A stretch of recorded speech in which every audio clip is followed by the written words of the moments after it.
우리가 2025년 부활주일 예배로 모였습니다. 우리 전후 좌우에 있는 분들에게 한번 힘차게 이렇게 인사했으면 좋겠습니다. 해피 이스터.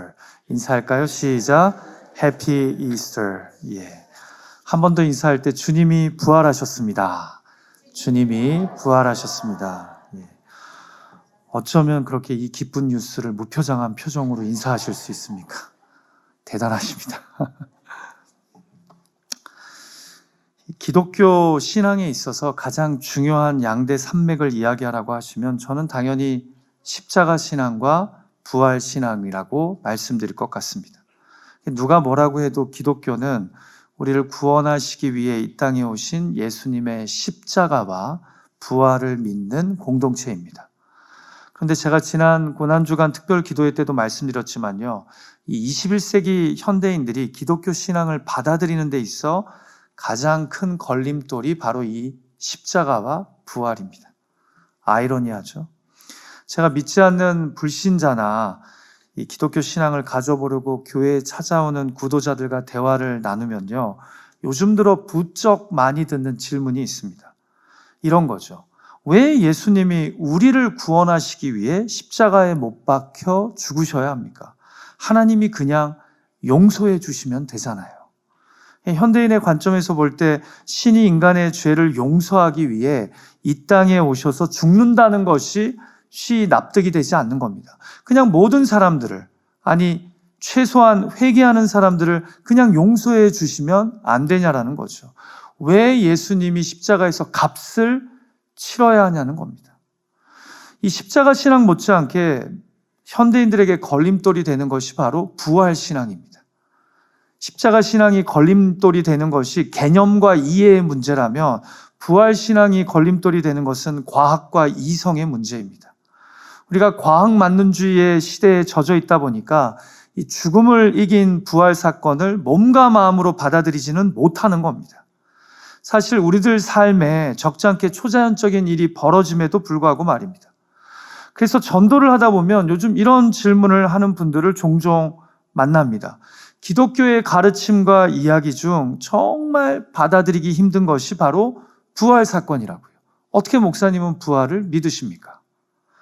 예수님의 가르침과 삶은 참 좋은데 부활이 걸림돌이 된다는 겁니다.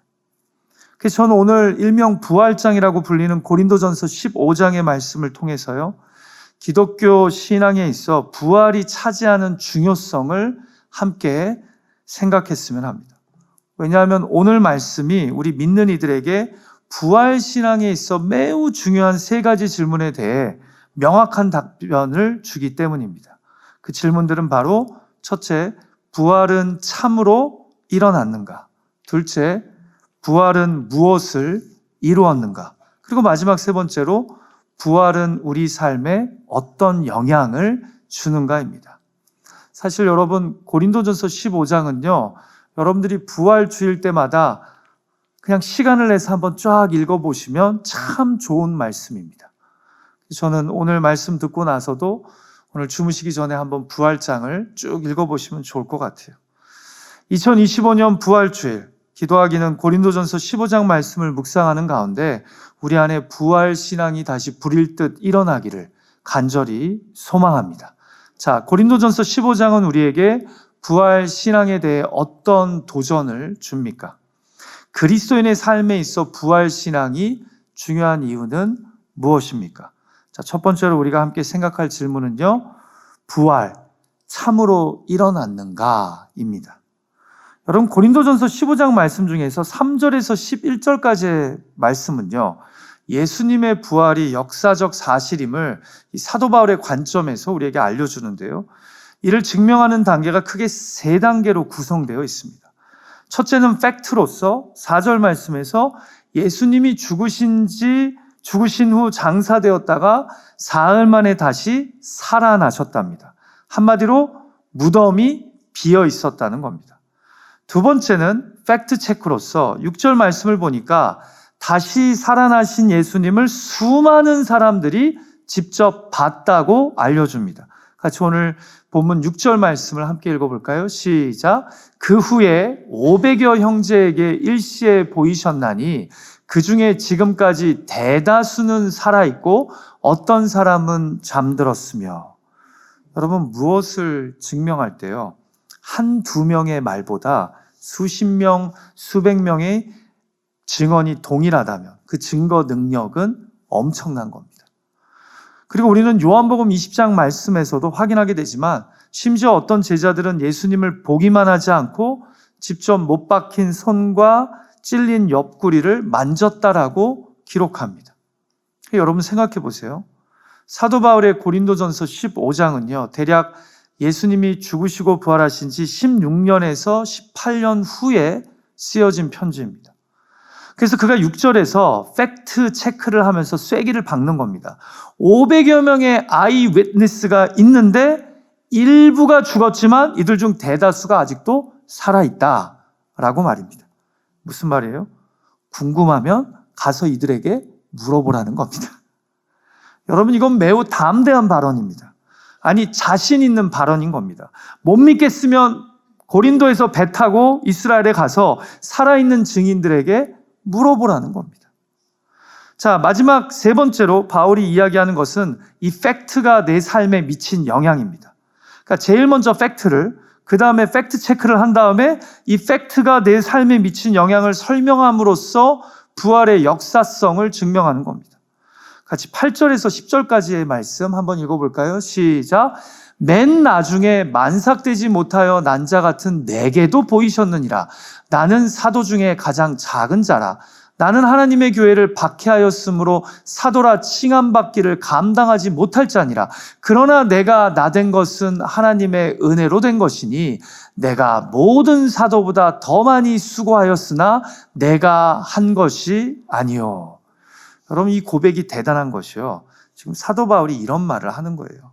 맨 나중에는 나 같은 자에게까지 예수님이 나타나셨다. 그러니까 내가 부활하신 예수님을 봤다는 거예요.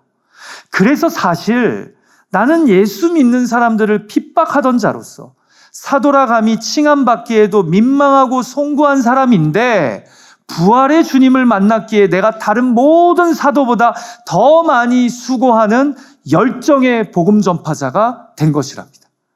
부활의 주님을 만나기 전에는 예수 믿는 자들을 핍박하고 박해하던 자인데 내가 다메섹 도상에서 예수를 만난 다음에는 비록 부족하고 예수 믿는 자들을 핍박했던 자였지만 그 부활의 주님으로 말미암아 다른 모든 사도보다 더 이 복음을 위해 수고하고 헌신하는 열정의 전파자가 됐다라고 지금 자신의 변화를 이야기하고 있는 거예요. 그러니까 자기가 부활의 주님을 만나자 핍박자에서 열정적인 이방인 전도자로 바뀌었다는 겁니다. 그 이유가 바로 부활의 주님을 만났기 때문이다. 독일의 신학자이자 역사학자 중에 볼프하르트 판덴베르크라는 분이 있어요. 예수님의 부활에 대해 이분이 이런 말을 했습니다. 빈 무덤과 수백 명의 목격자가 존재하지 않았다면 초대교회 교인들이 예수님의 부활을 이렇게 공개적이자 동시에 성공적으로 전하지 못했을 것이다. 공감이 되시나요? 그는 지금 무덤이 비어있지 않았는데 그리고 수백 명의 증인이 없는데 이들이 이렇게 담대하고 확실하게 예수님의 부활을 전할 수는 없다는 겁니다. 그러니까 본문의 바울처럼 말입니다. 그러니까 무덤은 분명히 비어 있었고 수백 명의 사람들이 실제로 부활하신 예수님을 직접 봤다는 겁니다. 이 설명 외에는 초대교회의 이런 역동적이고 그리고 진실한 이 복음 전파를 우리가 이해할 수 없다라는 거예요. 제가 좋아하는 영국의 신학자 N.T. 라이트는요, 여기서 좀 더 나가서 이렇게 설명합니다. 만약에 빈 무덤만 있었고 목격자가 없었다면 사람들은 단순히 시체가 도둑 맞았다고 생각했을 것이고 반대로 목격자들만 있고 무덤에 여전히 시체가 있었다면 사람들은 이들을 집단 환각에 걸린 사람들로 여겼을 거라고요. 그러므로 빈 무덤도 분명히 있었고 이를 확인한 목격자들, 곧 여인들이 있었으며 여기에 더해 수백 명이 부활하신 예수님을 직접 보지 않고서는 기독교가 로마 제국 내에서 이렇게 급속도로 또한 성공적으로 퍼져나갈 수 없었다라는 겁니다. 사랑하는 예배자 여러분, 제가 아까 설교를 시작하면서 현대 불신자들이나 구도자들이 이 부활 사건을 믿지 못해서 복음을 받아들이는 것을 힘들어한다고 말씀드렸죠. 그런데 사실 이들보다 저를 더 불안하고 안타깝게 하는 것은 바로 우리 그리스도인들입니다. 의외로 그리스도인들 중에 부활을 가슴으로는 믿는다고 하지만 머리로는 믿지 않는 분들이 점점 늘어나고 있습니다. 여러분은 예수님의 부활을 믿으십니까? 혹자는 이야기할지 모르겠어요. 목사님, 저는 비록 부활을 가슴으로만 믿지만 신앙생활 하는데 아무 문제가 없습니다. 여전히 예수님의 삶과 가르침은 제 삶에 좋은 영향을 미치고 있습니다. 그럼 저는 그런 분들에게 이렇게 답하고 싶어요. 만약 예수님이 죽은 자들 가운데서 다시 살아나신 하나님의 아들이라면 우리는 그가 하는 말씀들을 다 믿어야 합니다. 그러나 만약에 예수님이 다시 살아나지 않으셨다면 우리는 그가 무슨 말을 했든 어떤 삶을 살았든 크게 신경 쓸 필요 없다라고요. 기독교 신앙에서 중요한 것은 내가 예수님의 가르침을 개인적으로 좋아하냐 안 좋아하냐가 아닙니다. 그분이 정말 부활을 했느냐 안 했느냐는 겁니다. 예수님이 정말 부활하셨다면 우리는 그분의 아름다운 삶과 가르침을 결코 음미만 할 수 없고 바울처럼 필사적으로 예수님을 믿고 따르고 전하게 되어 있다는 겁니다. 부디 바울처럼 수백 명의 증인들처럼 예수 그리스도의 부활이 역사적 사실임을 믿고 따름으로 그분의 삶과 가르침이 우리 안에서 확실히 살아 움직이고 거부할 수 없는 진리로 순종되어지기를 주님의 이름으로 축복합니다. 우리 옆에 있는 분에게 다시 한번 선포하죠. 주님이 부활하셨습니다. 시작. 주님이 부활하셨습니다. 자, 두 번째 질문은 이것입니다. 부활, 무엇을 이루었나? 자, 도대체 바울에게 그리고 초대교회 공동체에게 예수님의 부활은 어떤 의미였을까요? 무엇을 이룬 사건이었을까요? 오늘 본문인 고린도전서 15장에서 바울은 부활이 성취한 것을 크게 두 가지로 요약합니다. 자, 먼저 예수님의 부활이 우리로 죄의 권세에서 승리케 하셨다라고 선언합니다. 같이 본문 17절 말씀을 우리가 함께 읽어볼까요? 시작. 그리스도께서 다시 살아나신 일이 없으면 너희의 믿음도 헛되고 너희가 여전히 죄 가운데 있을 것이요. 자, 예수님이 만약에 부활하지 않으셨다면 우리는 여전히 죄 가운데 있을 거랍니다. 그래서 내가 죄 사함을 받았고 이제 죄의 자녀가 아닌 하나님의 자녀가 되었다고 믿는 내 믿음은 헛것이 되어버린답니다. 자, 그런데 여러분, 성경은 예수 그리스도께서 십자가에 못 박혀 죽으심으로 우리의 죄를 사해 주셨다고 하지 않습니까? 그런데 왜 예수님의 부활이 없으면 우리가 여전히 죄 가운데 있는 겁니까? 이 죄의 문제는 십자가가 해결해 준 것이 아니냐라는 거예요. 근데 여기에 대한 이 혼란을 로마서 4장 25절 말씀이 해결해 줍니다. 같이 한번 읽어볼까요? 시작. 예수는 우리가 범죄한 것 때문에 내줌이 되고 또한 우리를 의롭다 하시기 위하여 살아나셨느니라. 아멘. 여러분, 예수 그리스도의 십자가는 죄의 값이 지불된 곳이지 죄를 이긴 곳은 아닙니다. 한마디로 십자가는 죄인의 죄값을 예수님이 대신 져주신 곳이지 그 십자가로 인해 우리가 정말 죄의 권세로부터 자유해져서 의롭게 살게 되는 곳은 아니라는 겁니다. 자, 그런데 예수님이 우리의 죄를 위하여 죽으신 후 부활하셨다면 상황이 달라지는 거라고 지금 사도 바울이 이야기하는 거예요. 여러분, 우리가 성경을 보면요, 우리 모두는 죄의 결과로 죽음 앞에 서게 되었다고 말씀합니다. 그래서 로마서 6장 23절에 보면 죄의 싹은 사망이요 라고 말씀하죠. 한마디로 인간의 죽음은요, 죄의 결과물입니다. 그런데 십자가에서 우리의 죄값을 치르시고 죽으신 예수님이 사망의 권세를 깨시고 부활하셨다는 것은요, 죄의 권세를 완전히 무너뜨리셨다는 겁니다. 그 죄를 이기셨다는 의미인 겁니다. 그래서 십자가는요, 우리의 죄로 인해 예수 그리스도가 죄값을 치르신 곳이요, 부활의 무덤은 우리를 죄와 사망의 권세에서 승리케 하는 증거의 장소가 되는 겁니다. 예수님의 부활을 믿는 사람들은 죄의 권세를 이기고 새 생명의 삶을 내가 살 수 있다는 용기와 소망을 얻게 된다는 거죠. 이것이 바로 예수님의 부활이 성취한 것입니다. 자, 두 번째로 예수님의 부활이 성취한 것은 무엇입니까?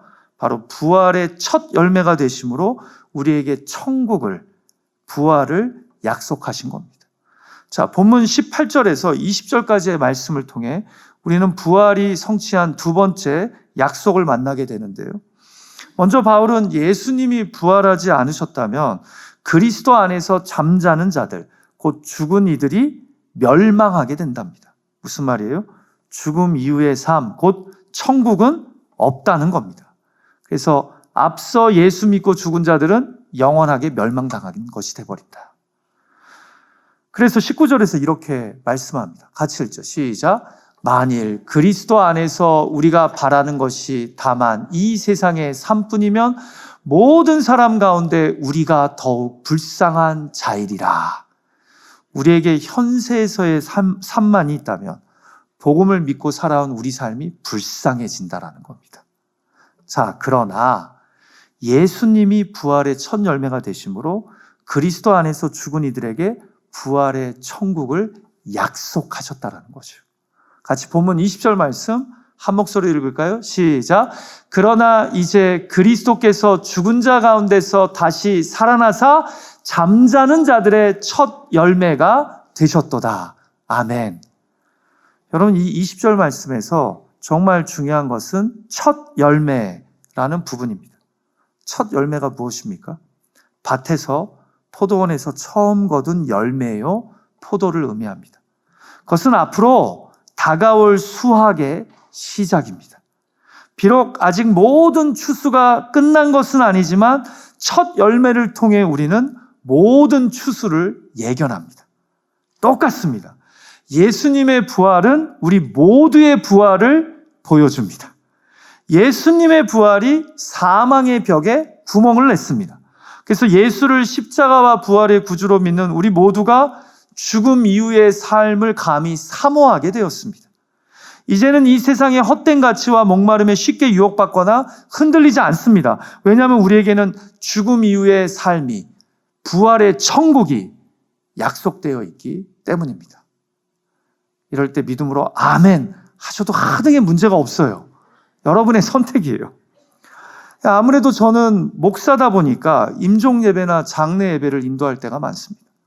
그리고 그런 자리에서 저는 이 부활 신앙을, 천국 신앙을 가진 분의 소천이 그렇지 않은 분들과 너무나 다른 것을 자주 목도합니다.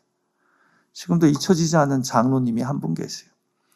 콜로라도에서 사시다가 이곳 토렌스에 있는 따님 댁으로 이사를 오시면서 저희 교회에 출석하셨던 장로님입니다. 항상 예배의 자리에 오셔서 간절하고 진실하게 예배를 드리고 끝나고 나가실 때는 밝고 정중하게 저에게 목례를 하시는 그런 멋진 장로님이셨습니다. 그런데 사실 이분은요, 이미 갑상선 암 말기에 일주일에 신장 투석을 3번 받아야 하는 그런 신체적 상황에 놓였던 분입니다. 그런데 어느 날 그분에게서 전화가 왔어요. 목사님, 제가 지난 주일에 예배 참석을 못했습니다. 지금 병원에 있는데 한번 와주실 수 있겠습니까? 제가 전화통화 끝나고 그날 바로 병원에 찾아갔습니다. 평안하고 담담한 모습으로 저를 맞이해 주시더라고요. 그러면서 이렇게 말씀하시는 거예요. 목사님, 이제 제가 천국 갈 날이 얼마 남지 않은 것 같아요. 아마도 우리 교회가 제가 마지막으로 신앙생활하는 곳이 될 것 같습니다.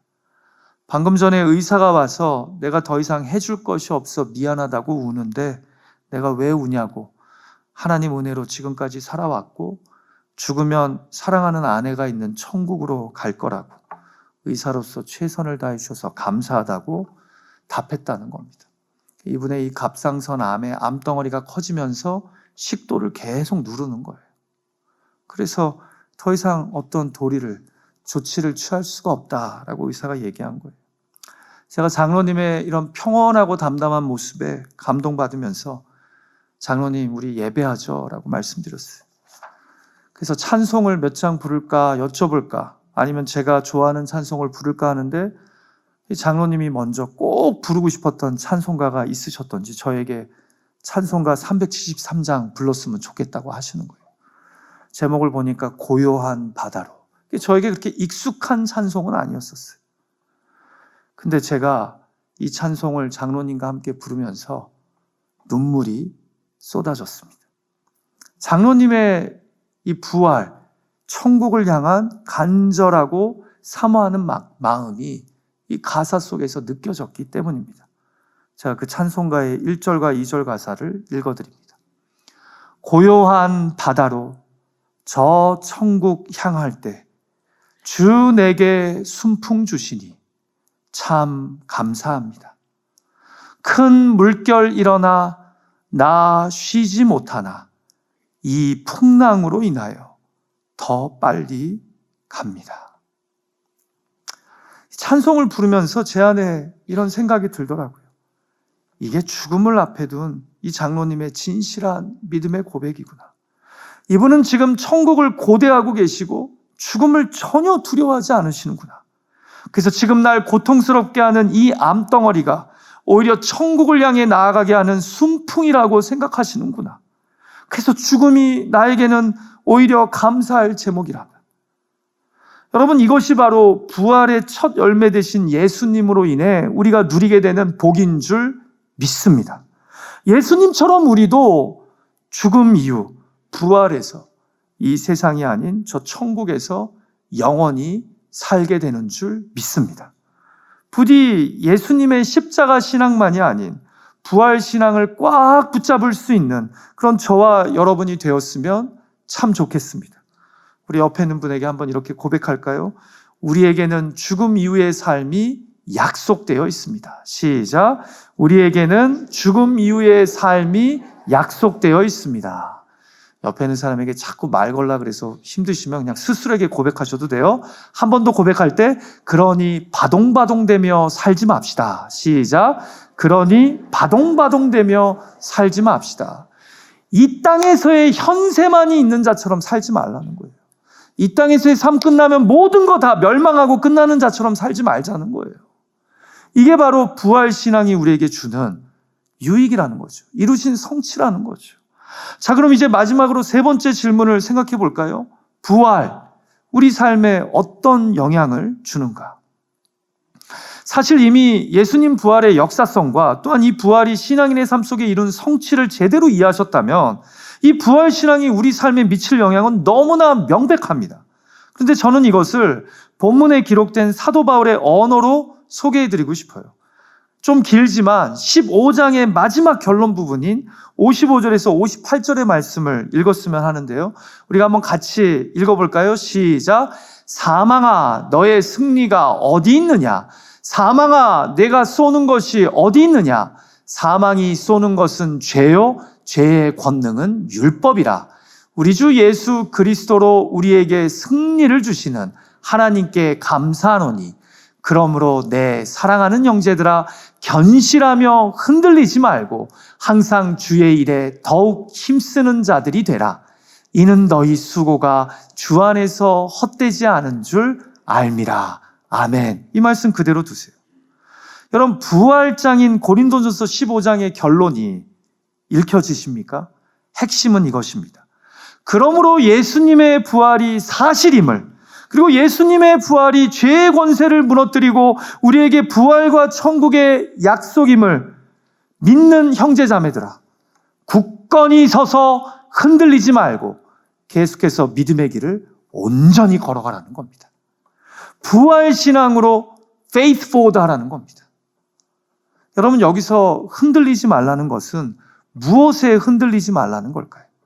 죄의 권세에 억눌림 받는 삶, 그리고 이 세상에서의 삶이 다인 것처럼 살아가게 만드는 이 세상의 풍조에 흔들리지 말라는 겁니다.